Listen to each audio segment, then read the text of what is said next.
We on for the people the right way. I was about to say, man, you can't be holding out on the folks, man.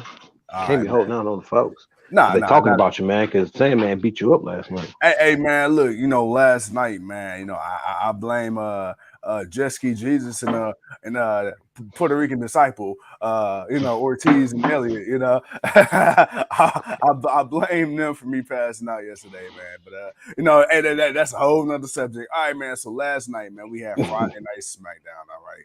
So we started off the night with your SmackDown Women's Champion Charlotte Flair, her and Ronda Rousey. They had a promo. Long story short, man, they set up for the I Quit match that they got coming at WrestleMania Backlash. Too cold. Right, right. I want to talk to you, man. So I think everybody was pretty much shocked that Ronda Rousey did not end up taking the title off of Charlotte Flair at WrestleMania. Obviously, there was a bigger picture at hand. We got this I Quit match. I personally can't see Rousey losing the I Quit match. We're not gonna do predictions or anything, but does this match here, with Not yet. being an I Quit match, does this match give you any more intrigue? Ronda Rousey is a very polarizing figure in the sport of pro wrestling. You got people who, when she first came back, it was like, yay, but then you got a lot of people like, not so much. And then you listen to her promos, very, very, very lackluster. Don't really seem like they've improved at all since her first time around. Do you buy Rousey versus Flair I Quit match? Yes and no. The problem is that Ronda coming back. Yeah, some people were excited for it, but then I think folks quickly remembered, oh yeah, she's really not that good, and she's terrible on the mic. So that right there kind of just made it. It really just kind of made it really just hard for people to really want to see her all the way back, and the fact that she literally just walks back and got an automatic title shot, for one to win the Royal Rumble, and then yeah, she won the Royal Rumble, and then to fight Charlotte for the title. It's like you've been gone for a year and a half. You lost last time you had a match. You lost at WrestleMania. So Yeah. yeah, I could see the questioning of that, but at the same time, it's Ronda Rousey, it's Ric Flair. If you feel like there's anybody who can really make the best out of that type of matchup, it is Flair. So will this be a little more cohesive? I think so. Maybe the third match, maybe her, now this would be her. Well, you don't count the Royal Rumble, I guess, but her second actual match, maybe this one would be a little more better. Maybe it'll be a little more choreographed because it'll be more based on submissions. It really, and, you expect them to fight. You expect some antics, a little bit of shenanigans going on, but they'll get to the submission part of it. Could it be better than WrestleMania? I hope so. I actually hope so. I'm not gonna lie. WrestleMania Backlash is looking to actually be a pretty nice card so far with what they're working with. Uh, but it'll be interesting to really see if they can redeem themselves from that debacle that happened at WrestleMania Night One. Absolutely, absolutely. Chris says he got a question. So Chris, whenever you get your question ready, I queue it up here for Right, myself for and Two sure, man. It's Codes a to question, man. respond to. All right, man. So we get For our sure. first match of the night. We get Butch versus Xavier Woods. Xavier Woods ended up winning via roll up, which is dubbed the Backwoods. We get a promo with Ricochet, Leah, and Jinder. Then we get second match of the night, man. We get Walter versus the Jobber. Then we get RK Bro and McIntyre in this segment. But then we get Xia Li. Bro, okay, okay. Okay, wait, hold on, What's because up? I gotta get to Walter, man. I just don't get it. Like, man, I don't know. I just feel like him being called up to the main roster is so lackluster. It's like the fans didn't really cheer, they didn't really boo. It's like they were really too quiet. Like it was like some people knew like, oh yeah, it's him, yeah, he's here, but it was just a lot of, oh okay, another match. I just didn't feel the energy when Walter came out, man. It just don't feel right, man. So it just, and I don't like it, and I feel like they really wasted an opportunity to really bring him up because they brought him up so out of nowhere. It's just so. I mean, even if you want to say, well, they were going to call him up, well, you promoted Veer for 6 months Yeah, before this dude finally yeah, made a debut, Yeah. and Walter couldn't get nothing. Like he couldn't get nothing. Like I just feel like that's really a real disappointment for a guy like him. Like the dude, it just uh, man. I just had to mention that, man, because I did that just watching that, just watching him come out, and then like I say, man, Imperium's not even Imperium on the show. They're Nazi, not Nazi, they're German. They're Austrian, but the German, dude, why can't they just be who they were? Why can't they just be? Why can't Walter just be Walter and let him and present him as he should be presented, the way he's been presented, that people want to see him? I just feel like they really wasted. They just really wasted him. Before because I want to kind of expound upon what you just said. Kevin Smith says, "What's up, GOW?" What up, Kev, And man? just as a heads up, Chris did send this question in, so after I respond to what you just said, I'm gonna bring his Yo, for question sure, up. believe.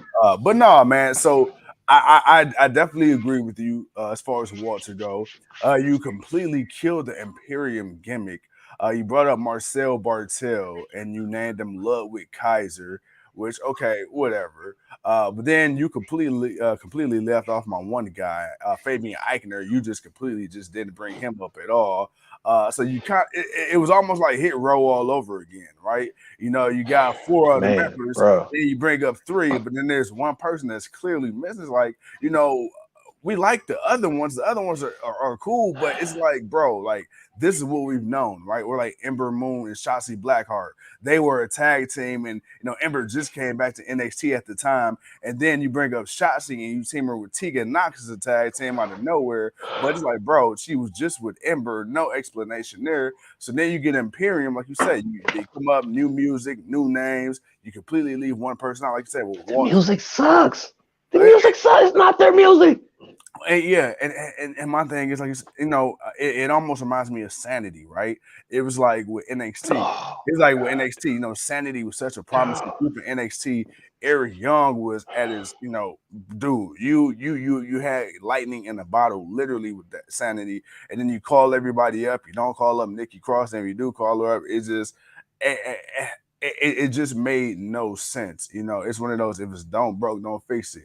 Vince McMahon, the rumor is he's got his whole new name change rule or whatever. And okay, you know what? You know what? At first, I was kind of annoyed with it, but that's fine. If you don't want to call up people or bring them in as what they were known on the Independence and NXT, okay, whatever. Your prerogative. But within your own company, though, like I get the bringing in newer people from the independent. I get that. You always change their name. MSK. They're not MSK outside the WWE, but they're MSK. They were MSK in WWE. So Yeah, I get that. But these were their names in your company. yeah, This wasn't Walter in Ring of Honor. This was Walter in NXT UK Dominate. This was Pete Dunne in NXT UK and NXT Dominate. This was Raquel Gonzalez in NXT Dominating. Rhea Ripley still Rhea Ripley. yeah. Nikki Ash, like, dude, what, like, why? Like, I get it for those coming in that aren't within that are new to NXT or whatever. Okay, cool, that makes total sense. But the ones Right. that are more than established in your company, and then for you to, just the presentation, like, man, I don't know, man. It just irks me, man, because it's like it's unnecessary. But the new thing you're trying to get over on with them, it's like, man, it's not like what I just don't see the patience behind it. I don't see the real importance behind what they're doing or what they're trying to present. Like, I feel like you just, all right, well, for right now, this is what we're gonna just have you do. Yeah. And I don't like, and I hate that, because that means you have nothing. So when it goes flat, you're going to panic to do something else and try to change it up, and then it's going to kind of come off the wrong way, or it may work. I don't know, but it's a slim chance of it working more than it just coming off the wrong way. I mean, I just look at Raquel Gonzalez Rodriguez now. I just look at her as the same way they did Tony Storm. Yeah. You show her smiling in the back of something stupid, and then you really don't see much of her. Now they say she's supposed to fight next week. Okay, cool. We'll see. We'll see how long that lasts. But I, I don't know, man. It just irks me when it's those that were established in your company. Yeah. Like Tommaso Ciampa, you changing to Tommaso Ciampa's name, you ain't changing his name. Like Right. it's like why are you changing everyone else's name? Like I can see if they were the newer people, but they were the established. We Yeah. know who they are. Why can't they just be who they are and work with that? Why can't it be a little bit of an attitude change in your company? Everything's got to be so happy, entertaining, and that's the thing that bothers me with WWE. But that's the thing that people seem to love. They are immune to it now, and anything outside of it, man, just is trash. All right, man. I want to talk to you about something kind of similar to what you said, but let's answer Chris's question first. Yeah, As cool. Andre and Hulk, Rock Hogan, Rock Cena, do we see Cody Rhodes versus Rock SummerSlam? Have Cody versus Rock let go over? Wait, do we see Cody versus Rock No, SummerSlam? Have Cody no. versus Rock let Cody go over? You like it next year?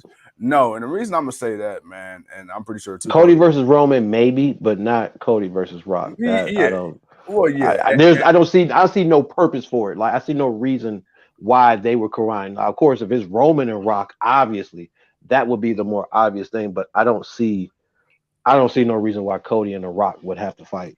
Uh, it's not a dream match. Yeah, and it completely doesn't make any sense. I mean, right now, if The Rock was to come back and fight anybody, John Cena's It's not there. Roman. He doesn't need to fight Drew It's McIntyre. He don't need Roman. to fight Bobby Lashley. It's literally Roman. The Rock is literally one of the last active legends, I guess you can say, that Roman needs to face and needs to beat to complete his storyline. He's already fought Goldberg, he already fought Lesnar, he already fought Cena. Rock is that last person right now that anybody probably even give a fuck to see, and it needs to happen. You got the whole bloodline thing going on. They've been building this shit for years and years and years. Even on Young Rock, they teased it. So yeah, so that's that. All right, now going back to SmackDown, bro. All right, so we talk about Raquel Gonzalez and Rodriguez. Now we talk about Walter Gunther. Now we talk about hell LA Knight caught up as a manager. Now let's talk about Xia Li, dude, because Xia Li, we got Why? a segment with her. And Why? initially, when she got called up, she was supposed to be a face. Last time we checked, she was a protector, and she barely had any matches on TV since I believe December when she got called up. And now all of a sudden, she's looking out for herself. She doesn't find anybody worth protecting. Dude, you spent all these weeks, much like Veer. Veer, what, 6 months? Of vignettes. Veer's coming. You did the same thing with Xia Li. You gave her this cool ass comic book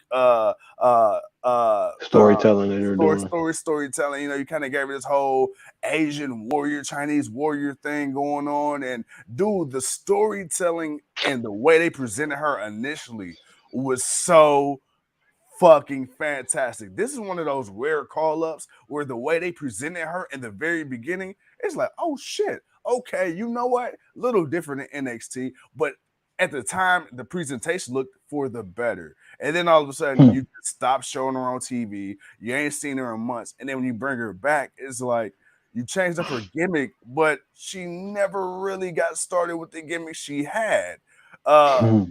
So going back to changing up shit that didn't need to be changed, if it ain't broke, don't fix it. What are your thoughts on Xia Li? Because to me, I'm kind of already over the gimmick, and it's not even her fault. No, it's not her fault. It's none of their faults. Now, when you look at a lot of them when they get called up, I mean, only like I say a select few actually kind of still be exactly what they were when they came up. Riddle still Riddle, Bianca still Bianca, Ripley still Ripley, even though now she's turned heel, so she's about to be something different. But she came up pretty much as herself. Kevin Owens came up as Kevin Owens. Balor came up as Balor. Sami came up as Sami. Now, and so you have some that have come up as themselves. Uh, Shotzi Blackheart's come up as herself, but they just don't use her. Like where she's been. Like that's the thing. It's like, how do you have all this talent and not nothing to do with them? Like you got two shows with two separate rosters of people. How do you not have something to do with all these people? I mean, if you even if you don't, and that's where I feel like the wrestling aspect in WWE really has just gone away. That's why I feel like the hardcore wrestling fans stick to AEW, Right. but the more people the people who just want the entertainment, man, you just want to be entertained by something stupid and goofy. Okay, I'm not gonna knock you for it. I mean, I'm a fan of the same shit you a fan of, but to have that, how can you have so much talent, so many people that are pretty good, if not great, are good enough Yeah. that you're not doing anything with them. Like, and it's just the same faces over and over. And it's like, and I know we've talked to people and they've explained how the backstage kind of works a little bit, but it still don't make sense. Like, you can't complain about not having stars when you. It's one thing if you were giving people enough time to be seen, even if they wasn't always in a promo. But do tag team matches. At least let people see people what they can do on the ring, and then you can work with the with the promos and stuff like that. But and I'm not saying everybody's gonna get on the show, but you can. A lot of these women that you called up, like Tegan Knox, I think she's gone, right? So, but you still got Shotzi. Like, where's she at? Where she's been? Like, you had her a little something with Sasha, but that really never got nowhere. And I was actually kind of looking forward to that. Like, you know what? That may actually be good. Sasha and Sachi, that may be a nice little back and forth. You got the red hair, you got the blue hair versus the green hair. All right, cool. All right, man. I'll go with it. I'll go Right. with it. Let's see what it do. But it never went anywhere, and Yeah. that's the problem. It never goes anywhere. So you asked me about Xia Li. What do I think about it? I don't think about it because I ain't thinking about her.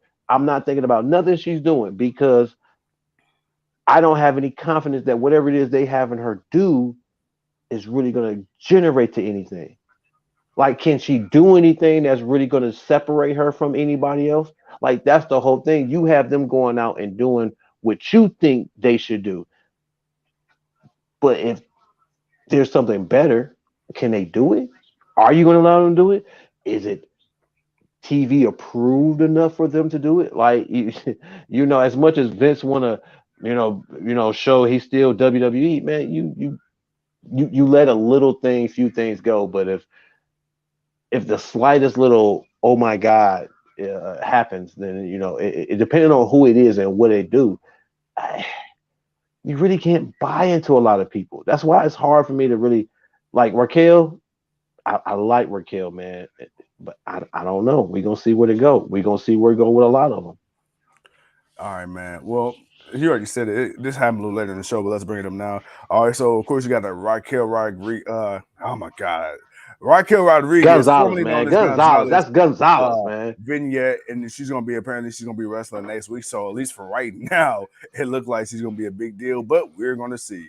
Then you Right got now. Riddle versus Jay Uso, who to me I would say probably had the match of the night, Best man. match of the best match of Um, the show. yeah. Best match of the show. Riddle, and the Usos, they've been putting on some freaking excellent matches. And you know what? Speaking of Usos, man, Jimmy, that's my dude. But let's talk about an unsung hero, man. Throughout the pandemic, that boy main Main event event Jay Jay. Uso. Main event Yo, Jay. hey man, look. So there is very rare that you get tag teams who are just as entertaining to watch as single stars. The Usos have been that. They've shown that they can go in the ring as a tag team, but solo, they can hold their own. But goddamn, when Jimmy was down for the count and Roman Reigns needed a right hand man, Jay Uso did the damn thing. And of course, the Usos, the last 2 weeks with Riddle, been doing the damn thing. Bro, Riddle, Uso, what did you think of this match, man? Again, best thing on the show. Um, it just brings more attention. One, that Riddle's getting, put over. Like it's awesome that they're going out here, and that's where it's like, man, why can't you do this for more people? Like, damn, you act like, okay, you putting all this energy in one person. You can't put a little bit more into a couple of other people so they can elevate and get better. So, but I digress. I got into that enough the last segment. But this match, I liked it. Definitely got me. That's why I say there's a couple of matches I'm really excited to see. Like I'm really excited to see this match at WrestleMania Backlash. Like I'm hoping this is a good. Man, I know I'm reaching for it, man, but I hope this is a good 20 to 25 minute tag team match. Like I wouldn't mind just a nice little something between these two teams because it's important. Who's going to be the undisputed tag team champions. I mean, we understand what the goal is for the company moving forward after Backlash, as far as with certain titles, which makes sense. You combine the tag teams, and you combine the big title, but you leave the mid card championships on separate shows, which makes sense because that gives the other guys time to at least something to build up, and maybe you can bring some prestige back. But I doubt that. But other than that, man, I really did like the match, uh, and definitely yeah, I'm definitely ready for the tag team match at Backlash. Next up, man, so we get the segment. You get the not Raw Women's. You get the WWE Women's Tag Team Champions Banks and Naomi. They get challenged by Natalya and Shayna Baszler. Then you The get Queen of Madcap. Hearts and Queen of Spades. You know it. Then you get Madcap Moss. He ends up defeating Garza before getting his ass whooped by Corbin. So now we got them two fighting at WrestleMania Backlash. Then we get a segment. We get the Bloodline, the Usos. Bloodline and Usos. Excuse me. You get the Bloodline and Sami Zayn backstage. And Sami Zayn, man, he basically politicking with Roman and the Usos. He's like, hey, long story short, you guys look out for me, Roman. I'll return the favor. But man, oh man, as always, Sami Zayn, being the rat that he is, found a way. Found a way. Even in the lumberjack match where he was not supposed to escape, he found a way to escape. So guess what, Tuco? Next week we get Sami Zayn, we get Drew McIntyre, we get a steel cage match, bro. What did you think? I acknowledge you so you can recognize me, but I acknowledge you. it's like, dude. Okay, Sammy. All right, Sammy. Like I got you. Like I got you. Like I'm like, well, it's just the way of delivery. And Yeah. see, and again, I can go with a guy that's good on a mic that can deliver, give me a mo. I'm good with Sammy. See, this is the rare moments where it's like he's a guy that can talk. He can Yeah. do a promo. He can be conniving. He can be that dude you need him to be. And it's taken him years to get to that point. And it's like, but we also didn't see Sammy wrestle a lot. And then when we did see him wrestle, he was losing a lot. He was squash matching. It's like I really want them to let him be a little more taken seriously. But right now, the angle that they're working, it works for him. It is what it is. But the segment between just him just standing there, trying to grease the wheels with Roman Reigns and Roman sitting there, and you got Uso looking at you got Jay looking at Paul looking at Jay. They like man, they tripping looking at this dude. But when he said, yeah, I acknowledge you because I need you to recognize me, but because I acknowledge you, and it's like, damn. If there was a way of talking and getting yourself out of a situation possible where you could have got your ass whooped, he did a good job. I had no problem with it. I don't know. It was just a little subtle ways of him manipulating Roman Reigns, but yet acting like he was begging and pleading for help. He Yeah, played on his emotions. He got the best. He literally got the best of Roman Reigns and played on his emotions. of course, because Roman Reigns, he's a guy that's yearning for your attention. He's yearning for your respect. He begs, he pleads to be acknowledged. So when you got that rare person who openly, willingly acknowledges you, like I don't have to ask you. I don't have to beg you for validation. You're willingly coming to my locker room with my bloodline, with my family. You stepping into my yard and you willingly acknowledge me. Hold on. Oh, now I want to listen to what you got to say. I might not give a fuck, but I'm curious. I'm curious. You want to see a grown man blush? Thank you, Sami Zayn. Talk to me some more. So it's like you said. He played on his emotions by lessening himself. Like, yes, I acknowledge you in hopes that You. you acknowledge me because I acknowledge you and everything you've done. So hopefully you can see what all I can do for you in return if you acknowledge me the way I acknowledge you. I get it. Like you say, like you say, even the Usos are Heyman in the back, like, even Paul Heyman, like, okay, I see what you're doing. Right. They look at him like, man, like, what is this? Like, what is he on, man? Like, I'm like, and the more, and when I looked at that, I'm like, man, that just, damn, I could, you know what? Okay, a sneaky, Yeah. conniving Sami Zayn that yeah, I could. I mean, I'm with it because of Sami Zayn, and I like seeing Sami. I like seeing Sami in the ring. So it's not like, oh man, he's growing on me. No, I've always been a fan of Sami and want to see him do more. But this seems to be the thing that works for him. Yeah. He's found his niche to really work for him and to constantly get him on TV and to even get Vince to want to re-sign him because he sees the value in him. So I'm not mad for that. I can never hate on that. But at the same time, it's always the, you know, you you run the well dry, but then you looking for somebody to step up. But it's like you have people, but you don't never let people be great. You're holding people back because Yeah, you're not letting piggyback. them be as great as you think they can be right then and there. You holding them back, and that I feel like that's what's keeping you from seeing the true potential in a lot of people. I'm not saying everybody can be superstars, but Yeah. there's some, man, they got to be better than what they are now. Hey, bro, I never hold you back unless I see you about to whoop somebody ass and you become a liability. But with that being said, My ladies and God, gentlemen, thank my you once God. again for tuning in to another Hold on, episode of man. Hold Generation. on, man. Hold on, man. Where we going? Where we going? Where we going? I was gonna log back on, bro, and get Oh, AEW. we gonna do two separate episodes. I thought we was just doing one whole episode. Oh no, my bad. I'm sorry. I'm sorry. Communication. My bad. My bad. Now do your thing. Don't let me interrupt you. No, you good, you good. Ladies and gentlemen, thank you once again for tuning in to another episode of Generation Wrestling Podcast. It's yours truly, the 28-year-old piece of gold. He's too cold. Hey, we gonna log right back on, so tap in about another 30 seconds, and we gonna give y'all that AEW, what is this, Rampage review. Yeah, Rampage. I was gonna my AEW Smith. So AEW Rampage coming to you live and direct, 30 seconds. Peace.